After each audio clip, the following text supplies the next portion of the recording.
اس رت جگہ اس پرنور محفل میں جو رمضان پاکستان کی ہم آپ کے ساتھ پورے پاکستان کے ساتھ منا رہے ہیں. ہم آپ کے ساتھ ہیں لیکن ہمارے ساتھ ساتھ ہمارے اسکالرز، ہمارے مہمان، ہمارے سیلیبریٹی گیسٹ بھی ہیں اور اس کے ساتھ ساتھ ہمارے جو قوال حضرات ہیں وہ بھی ہیں، آڈینس بھی ہمارے ساتھ موجود ہیں. میں چاہتی ہوں کہ ابھی پروگرام کے آغاز میں ہی سب کا تعارف کروا دوں تاکہ باتوں کا سلسلہ آگے بڑھے. ہمارے ساتھ ہماری بہت ہی پیاری شاعرہ اسکالر بشرا اعجاز صاحبہ ہیں. السلام علیکم جی. وعلیکم السلام. اور ان کے ساتھ تشریف رکھتے ہیں جی علامہ شہزاد مجددی صاحب. سر بہت شکریہ آپ تشریف لاتے ہیں اور ہمارے اس خوبصورت سے رت جگہ کو اور اپنی باتوں سے جو ہے وہ خوبصورت کر دیتے ہیں. اس کے ساتھ ساتھ خواتین و حضرات اس وقت اسٹوڈیو میں ہمارے جو قوال برادران ہیں وہ نذیر اعجاز فریدی صاحب اور ان کے برادران ہیں. یہ سب اس کی آج کی یہ جو نشست ہے اس کو خوبصورت کرنے میں اور محفل سما کو مزید نکھارنے میں اور آپ کے دلوں میں اترنے میں ہمارے ساتھ رہیں گے. کیا اچھا آغاز آج انہوں نے. سبحان اللہ، سبحان اللہ جی، بالکل کوئی شک نہیں.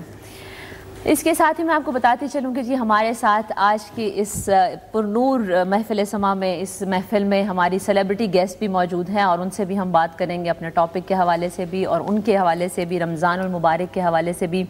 خواتین و حضرات، جب آواز کا دھیما پن ہو، جب مزاج میں بہت ہی ٹھہراؤ ہو، جب مزاج بہت زیادہ ٹھنڈا ہو تو وہ آپ کو مذہب کے قریب بھی کر دیتا ہے. اور ہماری آج کی جو پرسنالٹی ہے، جو آج کی سیلیبریٹی ہے، وہ بھی بہت تحمل مزاج ہیں اور مذہب سے بہت قریب ہیں. ابھی ریسنٹلی انہوں نے بہت خوبصورت نعتوں کا ایک مجموعہ جو ہے وہ بھی لانچ کیا ہے اور نہ صرف پاکستان میں بلکہ پوری دنیا میں آل اوور دا ورلڈ ایک ہی وقت پر انہوں نے اس بابرکت مہینے کا فائدہ اٹھایا اور وہ نعتوں کا جو سارا ہے ایک والیوم وہ آپ کے لیے لے کر آئے ہیں. ہمارے ساتھ موجود ہیں وارث بیگ صاحب. سر بہت شکریہ، خوش آمدید کہتے ہیں آپ کو پاکستان ٹیلی ویژن کے اس رمضان پاکستان میں اور آپ ہمارے ساتھ رہیں گے.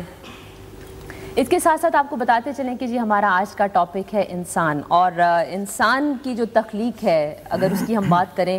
یہاں پر بڑے بڑے اسکالرز موجود ہیں، میں ناچیز کیا کہہ سکتی ہوں، لیکن اگر چھوٹا سا اپنا ایک میں بھی اس میں ڈالوں تو اس میں حصہ میرا ہوگا چھوٹا سا کہ اگر انسان کی تخلیق کی بات کی جائے تو اللہ تعالیٰ نے جو انسان کو بنایا ہے، جو اس کی ساری جو اس میں 4 چیزیں شامل کر دیں، اس ایک منفرد کرشمے سے ہم اس کو تشبیہ دیں گے کیونکہ ایک مٹی کا انسان بنایا گیا اور اس کے بعد اس کے اوپر گوشت پوشت اور اس کے بعد اس میں دماغ ڈال دیا، اس میں پھیپھڑے لگا دیے، دماغ کے مختلف جو ہیں افعال ہیں اور اس میں سب سے بڑی بات کہ ایک دل لگا دیا جو درد دل بھی رکھتا ہے، جس میں چاہے جانے کی خواہش بھی ہے، جس میں محبت بھی ہے اور انسانیت بھی ہے اور کبھی کبھی وہ انسانیت کبھی دب جاتی ہے، کبھی ابھر کے آ جاتی ہے. ہمارا آج کا ٹاپک انسان ہے اور اسی حوالے سے ہم آپ کے ساتھ بات چیت کریں گے.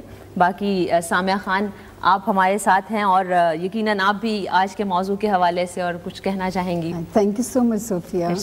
جی ناظرین السلام علیکم. بسم اللہ الرحمن الرحیم. سب سے پہلے آپ سب کا شکریہ ہمارے ساتھ رہنے کا. آج بہت ہی منفرد سا ٹاپک ہے انسان.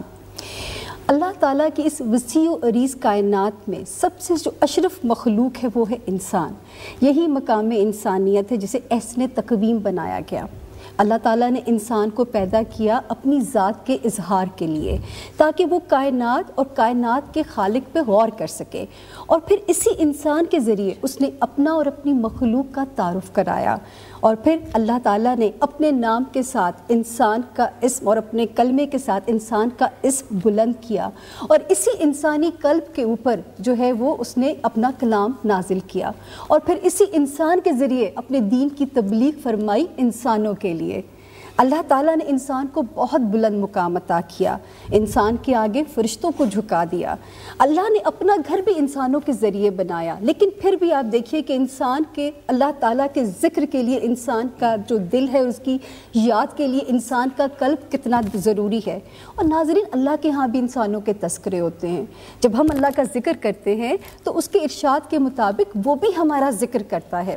اللہ تعالیٰ جن انسانوں کو اپنے قریب رکھتے ہیں اسے وہ انسانوں کے قریب کر دیتے ہیں. اسی لیے جو انسان جو ہے جو محبوب رب العالمین ہے وہی رحمت للعالمین بھی ہے.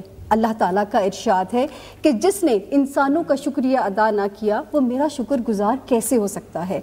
اور یہ ممکن ہی نہیں کہ جو انسان قرب الہی کا متمنی ہو اور اس کے دل میں انسانوں کی محبت نہ ہو. یہ تو دعوی شیطانی ہے، تکبر ہے اور غرور ہے.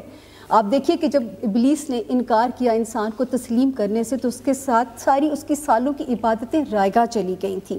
عرفان الہی تک پہنچنے کے لیے مقام انسانیت کو پہچاننا بہت ضروری ہے۔ اللہ تعالیٰ کی جو رضا ہے اسی میں اللہ تعالیٰ انسانیت کی جو خدمت ہے اسی میں اللہ تعالیٰ کی رضا شامل ہے۔ انسانوں سے محبت کیجیے اور پھر دیکھیے کہ وہ آپ کو کیسے محبوب رکھتا ہے۔ کیا اچھی بات، بہت شکریہ جی، کیا اچھا کہا سامعین نے۔ علامہ صاحب اور بشرا، میں ایک تو جو تخلیق آدم ہے، تخلیق انسان جو ہے اس پہ، اور ہمیں یہ پتہ لگتا ہے اسلامی فلسفہ بھی یہ کہتا ہے کہ 4